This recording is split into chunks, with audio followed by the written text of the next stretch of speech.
क्या कभी ऐसे हुआ है कि आपके किसी फैमिली मेंबर का या फिर फ्रेंड का या फिर आपके किसी अपने का हेल्थ इंश्योरेंस क्लेम रिजेक्ट हुआ है? और अगर ऐसे कभी हुआ है और ऐसी सिचुएशन को अगर अवॉइड करना है तो आज हम लोग आपको बताने वाले हैं कि हेल्थ इंश्योरेंस का क्लेम अगर रिजेक्ट होता है तो उसको कैसे अवॉइड किया जाए। तो प्लीज़ ये वीडियो अंत तक देखिए, इसके बारे में पूरी जानकारी आपको मिल जाएगी।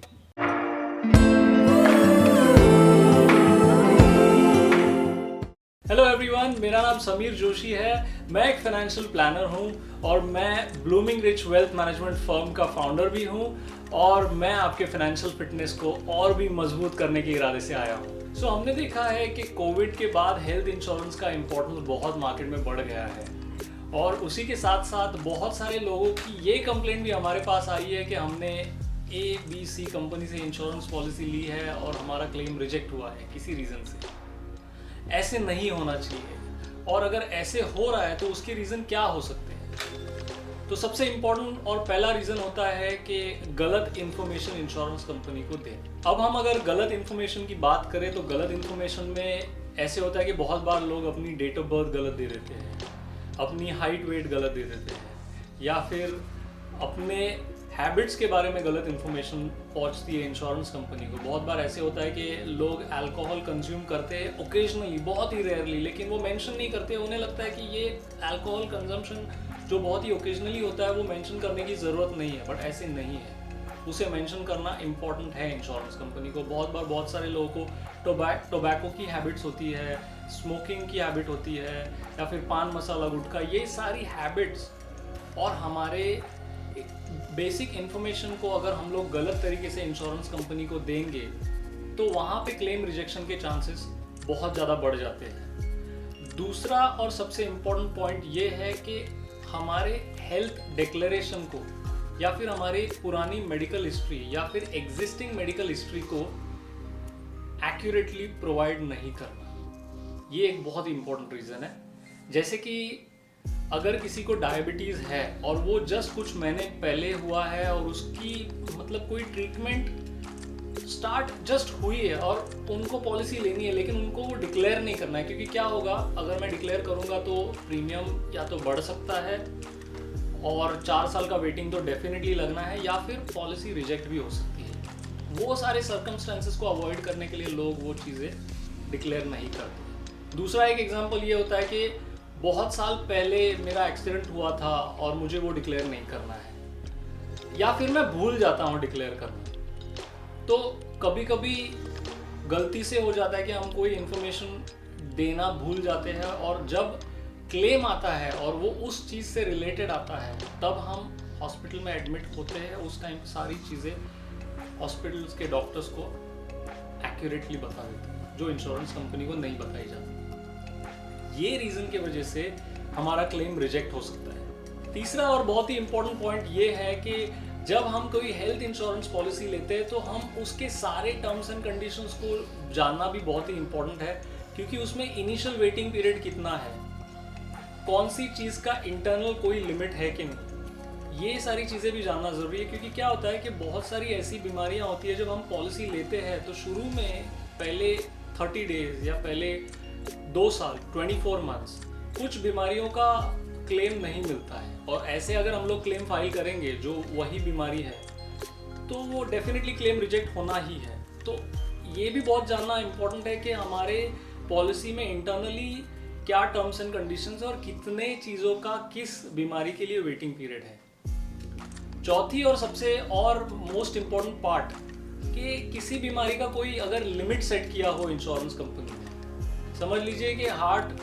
की सर्जरी का अगर मेरी पॉलिसी 5 लाख की है और उसमें अगर कम प्रीमियम की पॉलिसी है इसीलिए उसमें कुछ इंटरनल लिमिट्स हो सकते हैं और समझ लीजिए कि हार्ट के ऑपरेशन का लिमिट सिर्फ 2 ही लाख रुपए है। तो ऐसे केस में क्या होगा कि हार्ट की सर्जरी का अगर खर्चा 3, 4, 5 लाख है तो पूरा क्लेम नहीं सेटल होगा, 2 लाख तक क्लेम सेटल हो जाएगा, बाकी रिजेक्ट हो जाएगा।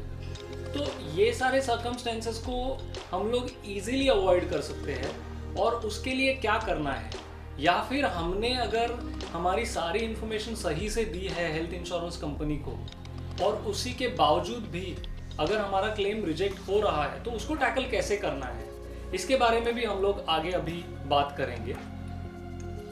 तो चलो देखते हैं कि ये जो क्लेम रिजेक्शन होता है कि इसको कैसे अवॉइड किया जाए। सबसे पहले एक इम्पॉर्टेंट चीज़ होती है कि precaution is always better than cure. इसका मतलब ये होता है कि जब हम कोई भी हेल्थ इंश्योरेंस पॉलिसी लेते हैं और हम लोग जब ऑनलाइन फॉर्म फिल करते हैं, उस टाइम पे हमारी सारी इंफॉर्मेशन एक्यूरेटली फिल करना बहुत ज़रूरी है, क्योंकि इंश्योरेंस जो होता है वो हमेशा गुड फेथ पे दिया जाता है। इंश्योरेंस कंपनी आप जो भी डिटेल्स उस फॉर्म में फिल करते हैं उसको आपके भरोसे पे या फिर आपके ऊपर भरोसा रख के उसको उस सारी इंफॉर्मेशन को सच मान लेती है। तो यहाँ पे ऐसे होता है कि अगर कोई भी इंफॉर्मेशन बाद में गलत निकल के आती है तो वो एक तरीके से अनफेथफुल माना जाएगा उस चीज़ को। हमारे हेल्थ और हैबिट्स के बारे में हम लोग एक्यूरेटली सारे डिटेल्स दें। कोई भी मेडिकल हिस्ट्री हो या फिर कोई भी एग्जिस्टिंग मेडिसिन हो, उसके बारे में पूरे डिटेल्स में वहाँ पे फॉर्म पे इंफॉर्मेशन देना बहुत ज़रूरी है। और अगर हम लोग करना भूल भी जाते हैं गलती से, तो इंश्योरेंस कंपनी को पॉलिसी एक्टिवेशन के बाद भी हम लोग इंफॉर्मेशन बाय ईमेल दे सकते हैं कि हमने हमारे एंड से ये चीज़ बतानी रह गई है और इस चीज़ को भी आप इंश्योरेंस पॉलिसी में मेंशन कीजिए। उसकी एक अलग एंडोर्समेंट होती है और वो एंडोर्समेंट के बेसिस पे एक बात तो तय हो जाती है कि आपकी इंश्योरेंस पॉलिसी भले ही एक्टिवेटेड थी, लेकिन उसके बावजूद भी उन्होंने आपने बाद में बताई हुई मेडिकल हिस्ट्री या फिर जो इन्फॉर्मेशन आपसे नहीं दी गई थी गलती से, उस इन्फॉर्मेशन को भी कंसिडर कर लिया है। और वो सारी इन्फॉर्मेशन के बाद अगर इंश्योरेंस कंपनी उस पॉलिसी को एक्सेप्ट कर लेती है तो वो कभी भी आपका क्लेम रिजेक्ट नहीं करे। हमारे बहुत सारे ऐसे क्लाइंट्स हैं जहाँ पे हम जब किसी की पॉलिसी बना रहे हैं तो ऐसे 2-3 बार हुआ है कि गलती से कोई इन्फॉर्मेशन क्लाइंट ने हमें देना भूल गए और उस वक्त हमने सेपरेट ईमेल्स करके उन इन्फॉर्मेशन को या फिर उस जानकारी को इंश्योरेंस पॉलिसी को बाद में दिया है और उन्होंने 1-2 केसेस में पॉलिसी रिजेक्ट भी की है और बहुत सारे केसेस में वो उन्होंने एक्सेप्ट भी की है। जहाँ पे सारी इन्फॉर्मेशन देने के बाद में पॉलिसी रिजेक्ट हो जाती है, कोई प्रॉब्लम नहीं। एक बहुत ही इंपॉर्टेंट चीज़ है कि अगर हम लोग हेल्थ इंश्योरेंस लेते हैं तो हमको क्लेम मिलना चाहिए। ये बहुत ही इंपॉर्टेंट एक चीज़ सबको समझनी बहुत ज़रूरी है। और समझ लीजिए कि हमने सारी इन्फॉर्मेशन सही दी है और उसके बावजूद भी अगर क्लेम रिजेक्ट होता है और हमको पता है कि हमारी दी हुई इंफॉर्मेशन सही है और हम गलत नहीं है, तो हम लोग इंश्योरेंस कंपनी के ऊपर के जो मैनेजमेंट है या फिर सीनियर्स है उनको ईमेल लिख सकते हैं, उनके कंप्लेंट्स डिपार्टमेंट को कंप्लेंट लिख सकते हैं। अगर वहाँ से भी अगर कोई पॉजिटिव रिप्लाई नहीं आता है तो हम IRDA के पास जा सकते हैं। वहाँ पे कंप्लेंट दर्ज करने के बाद इंश्योरेंस कंपनी को 15 दिन के अंदर हमारी जो कंप्लेंट है उसको रिजॉल्व करना होता है। उसके बावजूद भी अगर आपको रेजोल्यूशन नहीं मिलता है तो हम लोग इंश्योरेंस अम्बर्समेंट के पास जा सकते हैं और जहाँ से हमको रेजोल्यूशन मिल सकता है। तो बहुत बार ऐसे होता है कि अगर हम लोग कंप्लेंट करते हैं और हमारी इंफॉर्मेशन एक्यूरेट है और इंश्योरेंस कंपनी से गलती हुई है तो 90% टाइम ऐसे होता है या फिर आप कह सकते हो कि majority of the times claim settle हो जाता है, क्योंकि अगर कहीं रिजेक्शन आता है हम लोग उसको फिर से रिव्यू करने की रिक्वेस्ट इंश्योरेंस कंपनी को कर सकते हैं। तो ये सारी चीज़ें जानना बहुत ही इम्पोर्टेंट है, क्योंकि बहुत ही छोटी छोटी बातें हैं वो अगर हम उन चीज़ों का ध्यान रखें तो हमारे इंश्योरेंस या फिर मेडिक्लेम पॉलिसीज़ में कभी भी कोई भी तरीके का रिजेक्शन आने का कोई चांस नहीं होगा। और इसलिए इसके लिए आपके पास एक बहुत ही स्ट्रॉन्ग एडवाइज़र होना बहुत ज़रूरी है। बहुत सारे एडवाइज़र्स ऐसे होते हैं मार्केट में जो लोग सिर्फ इंश्योरेंस पॉलिसी बेचना जानते हैं, लेकिन बहुत बार बहुत सारी डिजीजेस या फिर बहुत सारे इंटरनल क्लॉजेस उनको अच्छे तरीके से पढ़ नहीं लेते हैं। क्योंकि क्या है कि हमको पहले से अगर सारे टर्म्स एंड कंडीशंस और क्लॉजेस पता होंगे तो हम लोगों को पता होगा कि ये पॉलिसी हमारे लिए सूटेबल है या नहीं है। और अगर कोई क्लॉजेस ऐसे है कि जो हमको लगेगा कि हमारे फेवर में नहीं जा रहे तो हम लोग शायद वो पॉलिसी को ले ही नहीं, तो रिजेक्शन का सवाल ही नहीं आएगा। तो ये सारी चीज़ों के लिए एक बहुत ही एडुकेटेड क्वालिफाइड एडवाइज़र होना ज़रूरी है, जिसको बहुत ही अच्छा इंश्योरेंस का ज्ञान हो, जो आपको अच्छे तरीके से गाइड कर सके, जो क्लेम्स की सर्विसेज को अच्छे तरीके से आपको हेल्प कर सके। और अगर ऐसे एडवाइज़र के थ्रू अगर आप पॉलिसी लेते हैं तो भी एक होता है कि वो आपके क्लेम सेटलमेंट के लिए बहुत ही मजबूत फाइट इंश्योरेंस कंपनी के साथ करने के लिए बहुत ही अच्छे तरीके से कारगर रहता है।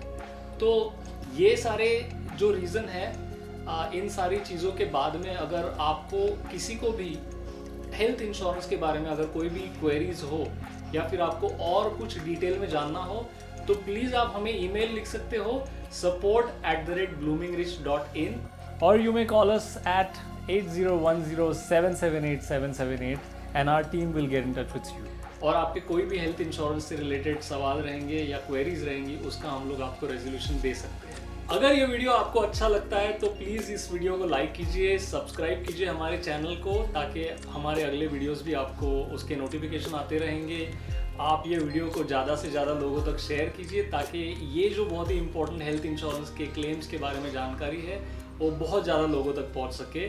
और अगर आपको कुछ जानना है तो आप एक हमारी लिंक है डिस्क्रिप्शन में, वो लिंक में जो फॉर्म है वो फॉर्म फिल कर सकते हैं और हमारी टीम आपको कांटेक्ट कर लेगी। So thank you very much once again. मेरा नाम समीर जोशी है। Good bye.